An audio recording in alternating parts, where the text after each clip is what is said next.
you see that all over the world, wars are happening, wars have been happening, genocide is happening, and genocides have been happening. Humans tend to kill each other and tend to kill all other species as well. There is so much greed, there is so much violence, and then there are people like me who tell you that this world is full of duality, good and bad exist together, but that's an explanation of the world. That's not an excuse for it. You have so many questions that you don't know which one to ask, while you see other people have answers for every question. Or they don't even ask questions. You see rooms full of people, bars full of people, chattering endlessly, and you sit alone drinking your beer, sometimes thinking too much, and sometimes feeling numb, sometimes both within the same hour. This world makes no sense to you because this world does not make sense. And you haven't just bought the script given to you. Why would you wake up every morning, go to work, pay your bills? Based on which country you are born, sometimes because you're born there, you have to pay taxes all your life. You didn't sign up for this. I want to tell you that you're not crazy, nothing is wrong with you. Maybe you are awake, you're a little bit too awake that you see through all this, and you don't know how to deal with it. That's the thing. You don't know what to do. And I can relate with you because this world makes no sense to me as well. But over the years, there have been things and actions that I've taken that has helped me to make some sense of my life. The premise is this, that even if this world is too cruel, too violent, too greedy, yet we, you and I both, we still want to live. We still want to keep on living. So if that's the premise, how do we live? How do we make sense of this life? I'm going to start with a few practical advices and then perhaps go a little bit deeper. So this is a letter to those to whom this world makes no sense. First thing I would say is to simplify your life, to let go of all the grand ideas of becoming somebody or changing the world or changing the whole narrative of the world, but to first of all turn within and take care of your basic needs. The body in which you live, the mind through which you think. Take care of these basic things first of all, because when these basic things are feeling optimal, healthy, you will see that a little bit improvement in the quality of your life. Not too much, because the problems that you're facing are too intense, too immense to feel good just because your heart is beating well or your lungs are working efficiently. But it helps, coupled with all the other things that I'm going to tell you. Find people who think like you. Find like-minded people. If they are not in your physical proximity, find them online. Write emails to them, write letters to them. There are enough people like you and me in this world. And thank God for internet that we can connect. Slow down. Go to the park. Take your coffee with you. Take a book with you. Do very simple, ordinary things that make you feel good. The idea of turning within is to discover the things that you really like, that don't have to be useful, that don't have to make big changes, but for yourself they make sense. Maybe it's cooking that you like, maybe it's going for a walk, maybe it's spending time with your dog. Take them as the most sacred activities, not the activities between those, the ones that will be too big and too intense and make changes in life. But these very things, to spend time with your dog or cat, to water and tend to your plants or tiny little garden if you have, these are the things that make you alive, feel alive. So stick to those things. Do those things. And then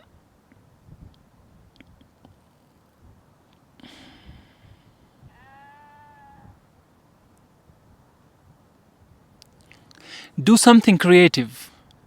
It could be anything. Maybe you liked, as a child when you were growing up, what were you doing? I'm sure if you do the same things, because the inner child is always waiting for you. So I'm sure if you start doing those things, you will discover some joy, some beauty in it. Maybe you were dancing or painting or doing some sports or writing or anything. Whatever it was that you were doing when you were a little child, start doing those things. Find time for that. And let your life slow down. Don't rush. It's I know it's hard to not rush, because when I was living in Bucharest in Romania, I would know just by waking up if it is Sunday or Monday. Although I was not working 9 to 5 or Monday to Friday, I was working all the time basically, or not at all, because I was always doing what I wanted to do. But I could still feel, the moment I opened my window, I could still feel if it's a weekend or if it's Monday, because of the collective energy of the whole city, buzzing of cars and mechanical sounds all around and all that. So it will be hard. I understand that. But still, if possible, as much as you can, slow down. Let go of all the grand narratives of life and slow down. Do less things, do the things that make some sense to you, and go deep into those things. I found in me the biggest reason why all this felt too much, too intense, was that I had a strong sense of separation. I somehow thought it is me versus the whole world, and this whole world is crazy and makes no sense. But I realized by turning within that there is no separation between me and this world.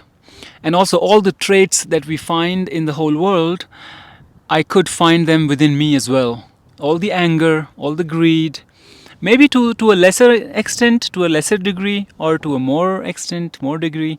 But in a way, I could find it. If circumstances would have been different, I would have been different too. This is what I understood.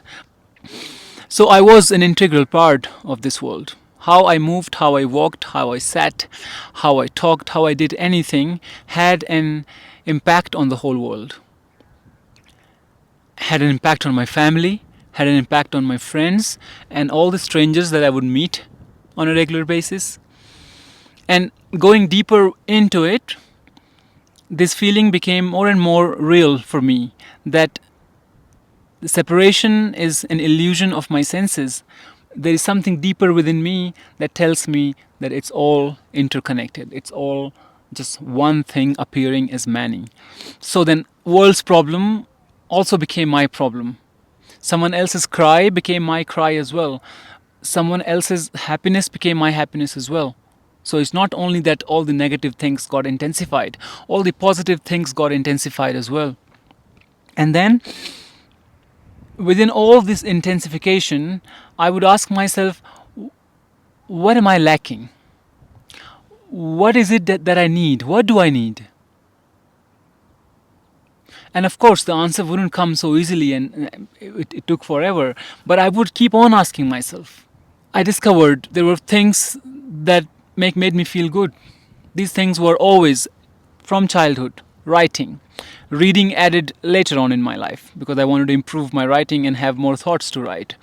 And then running, swimming, hiking, being as much as possible in nature, and so on and so forth. Do not try to impress other people. I do not try to prove myself right in every situation, which was the thing that I used to do all the time.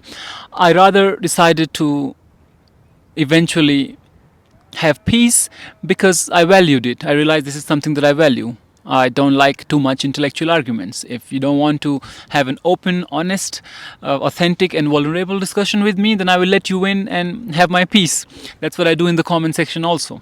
So when I turn within, it's not like I create a desire in me. When I turn within and find stillness and sit calmly and just sit and don't move, sit comfortably but don't move, and just allow for everything to happen, all the noise gradually started to settle down, and some kind of an idea will come. That's what I termed as a desire. And then this is not my desire. This is life's desire that wants to be fulfilled through me. So I would let this desire, I would let this desire unfold by itself in its own rhythm, in its own pace, without any competition and comparison with anybody else. And what would happen is that with surrender, I learned patience, and I would just let things take its time. Then came acceptance, that I learned that it is not that what is happening that bothers me, it is my resistance to it. And the resistance comes from the thinking mind, the resistance comes from feelings, but the feelings and thoughts, they come and go. So it's not like I'm resisting 24 hours. Even I'm sure, even if this world makes no sense to you, there are moments of joy and peace and calm and stillness and happiness in your life as well. Otherwise, you wouldn't be here. So if those are there, then I will hold on to them and just accept everything and not resist and not resist the resisting. I will just allow for, even now, if I cannot fall asleep and I'm just turning in the bed left and right for a long time, I just realize at some point that I'm resisting it, and I just let go of the resistance, or let go of the resistance of the resistance. And gradually I fall asleep because I don't mind not falling asleep. I just let my body remain still and let my mind do whatever it does. If it is coming to my experience, presence has already accepted it. Then who is this me, this I, that is resisting? I let go of this I don't know if it makes sense. I let go of this I, and resistance falls away. What any resistance, any suffering, any negativity does not like is to be seen through. It likes resisting because that keeps it alive. If you believe that your life is horrible and then you try all the things to make it not horrible, the horribleness likes it because you reinforce whatever it is that you're reinforcing. So I would not resist, and I do this even now, that no matter what it is, I let go of my resistance. And it is not a surrender in defeat. It is actually a belief in the intelligence that this life is within me and also around me, that it's very intelligent, it knows what it's doing, and it has its rhythm. Look at anything else around us, anything else, good, bad, ugly, including. It just goes on unfolding. It knows what it's doing. My liver, I don't have to look at all the time, be aware of all the body parts, right? My liver, my stomach, my heart, my lungs, my mind, they all know what to be done. So they're doing it. So surrender doesn't mean that now you are being lazy or you're giving up. It means that you're trusting more. You have trust in the intelligence of this universe. And if only everybody had trust in the intelligence of this universe, this nature, perhaps things would be different. I don't know, but maybe. So accept and embrace life as it is. And all the things that are bothering you, all of this, children being killed, politicians still signing up a paper that proves that 1,000 more will be killed tomorrow, still sending guns, still thousands of people perhaps working in those factories that create all these missiles and machines. Maybe they don't agree to it, but they are so poor. Maybe they have a patient at home who needs medicine, and so even if they don't approve of all this mass murder, they still don't know to choose their mother who is dying, to give her medicine, or to stop working there and resist. Life is not as simple as sometimes I make it sound, and it's making choices and making decisions are not simple. So if you are stuck in a situation and you don't know what to do, and somehow you choose one thing, perhaps most probably you will choose your mother over 1,000 unknown children, or perhaps you wouldn't. So whatever it is that is unfolding through you, allow it to happen. You don't have the control. The more we know about this life, the more we realize that it's very complex. You cannot solve every problem, but what you can do is that you can allow things to unfold and trust that things will make sense. And if we go now to a deeper, higher, I don't know, whatever kind of perspective you call it, then even, I'm going to get a lot of backlash for saying it, but even that, all the killing, no matter what is happening, it is part of the dance of existence. because it has ever always been part of existence. It has never not been the case that we didn't kill each other mercilessly. Even for food, you can see there is no anger and hate in the eyes of the lion, but even then, the deer is killed mercilessly. The deer's cry and pain is real. A buffalo who is stuck in the mud and wild dogs just eat her from the back while she's still alive, and the dogs are not like lions, so they take a lot of time. That's the way it is. The only option you have is to let it be. And I promise you that, again, I'm gonna get a lot of backlash for it, but I promise you that the buffalo still goes through it and dies. When the pain is crossing its threshold, she will faint and then she will die. But as long as the pain has not reached the threshold, she's there, aware of her pain, aware of the misery, aware of dying. Same with the patient dying with a chronically terminal disease.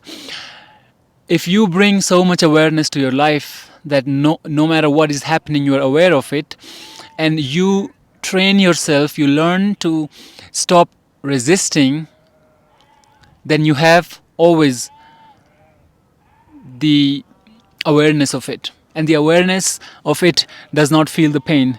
Have you seen that YouTube video of a monk during Vietnam War? Because he wanted to send a message of peace to the whole world. This video is on YouTube, you can look it up. This 71 or 76 years old monk, he sat in the lotus position, cross-legged, with his hands like this. And his disciples, they put petrol on him, and he was burned. And it is like 1.5 minute of video that he's sitting like this, burning, not flinching, not crying, none of this. He's sitting like this, and then he just falls off because he becomes like carbon and a skeleton, and he just falls off. And just think about it. Just think about it. How on earth is it possible that he could do that? How on earth he did not resist? How strong he was. How much he detached from his own experience because he saw it as something unfolding in awareness. That's the only explanation I have for it. He didn't have miraculous powers. Don't mistake it as miraculous powers. There is no miraculous power. This itself is a miracle. This abiding by awareness, being with it, and allowing whatever it is to unfold. And I've heard many stories. This is the only one that I gave you example because you can find proof of it on YouTube. But I've heard many stories through my friends, through other monks who lived in different ashrams and shared some stories with me, that there were people literally suffering immensely, but not suffering at the same time. They were being treated without anesthesia. Is it not happening right now? Trust me that the imagination of the situation of life is worse than the reality of life. When you are in the midst of it all, you go through it. That's it. That's the only thing I can tell. You go through it.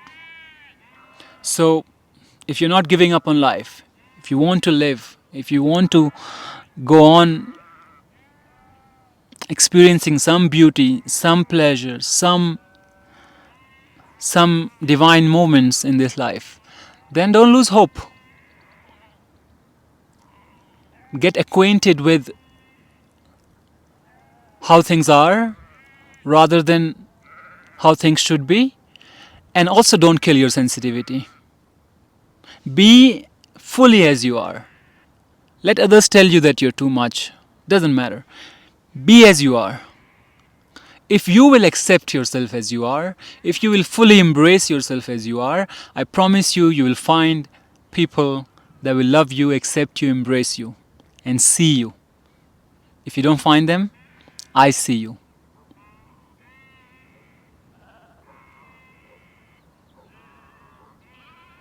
Be as you are. And please, if possible, try not to look at me and my words as a YouTuber sitting somewhere pleasant and saying whatever to impress people or to make money or to have subscribers. Like, it's just you and me, you and me, okay? And I mean it. I see you. And trust me that if you will ever see me in person, you will find me exactly the same. The only thing, I'll make another video on this, but the only thing that makes sense to me is this immense compassion and love. These words are too often used, so that's why I paused there. But I didn't choose it. It came to me. It happened to me after all these years of selfishness and cruelty and wrongdoings and whatnot. It just flowered in me. This sense of really deeply connecting with you, all of you, really intensely show you that it is what it is.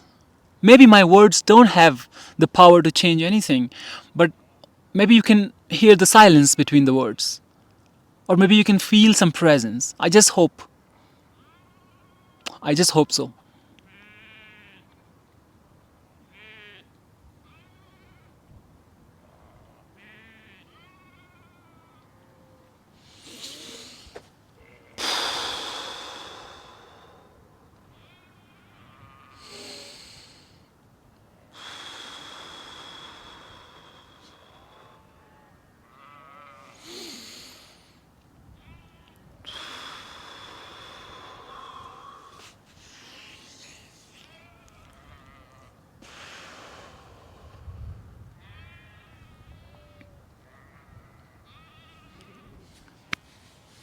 Thanks for listening to me. Take care of yourself. See you soon.